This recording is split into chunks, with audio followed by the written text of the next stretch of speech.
Hi friends, మా అక్క వాళ్ళ ఇంట్లో ఉన్నా కదా. మా అక్క సండే స్పెషల్ రాగి సంగటి చేపల పులుసు చేసిందండి. మా అక్క ఎలా వండుతుందో చూపెడుతున్నాను చూడండి. ఫస్ట్ వాటర్ వేసి దాంట్లో ఉప్పు వేసి బియ్యం రైస్ వేసిందండి. రాగి పిండి కూడా వేసింది. మూత పెట్టి పక్కన పెట్టింది చూడండి. అయిపోయింది చూడండి. ఎలా తిప్పుతుందో. దగ్గరికి అయ్యాక పక్క దింపేసి బాగా మిక్స్ చేస్తుంది చూడండి. మా అక్క చూడండి బాగా మిక్స్ చేస్తుంది. బాగా తిప్పుకోవాలి. నాకు రాదండి రాగి సంగటి. అక్క ఉండక్క అంటే వండుతుంది. చూడు నేర్చుకో అంటుంది మా అక్క. ఇంటికి వెళ్ళాక వండుతాలే అక్క అన్నా నేను.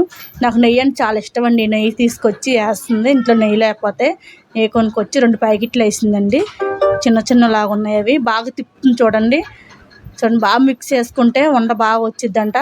ఆ బాగా తిప్పాక మళ్ళీ పొయ్యి మీద ఒక 5 నిమిషాలు పెట్టాలంటండి. పెడితే వంట బాగా వచ్చిద్దంట. చూడండి బాగా తిప్పుతుంది చూడండి. ఎంత బాగా తిప్పుతుందో చూడండి. ఇంకా అయిపోయింది. అయిపోయాక చూడండి వంట బాగా చుట్టుతుంది. చుట్టాక మా అక్క చూడండి అయిపోయింది అంతే. చూడండి రాగి జావ చేప దాంట్లోని చేపల పులుసు వేసుకుంటే సూపర్ ఉంటుందండి. ఎంత బాగుంటుంది. నేను టేస్ట్ చేశానండి. ఎంత బాగుందో. ఇంటికి వెళ్ళి వండే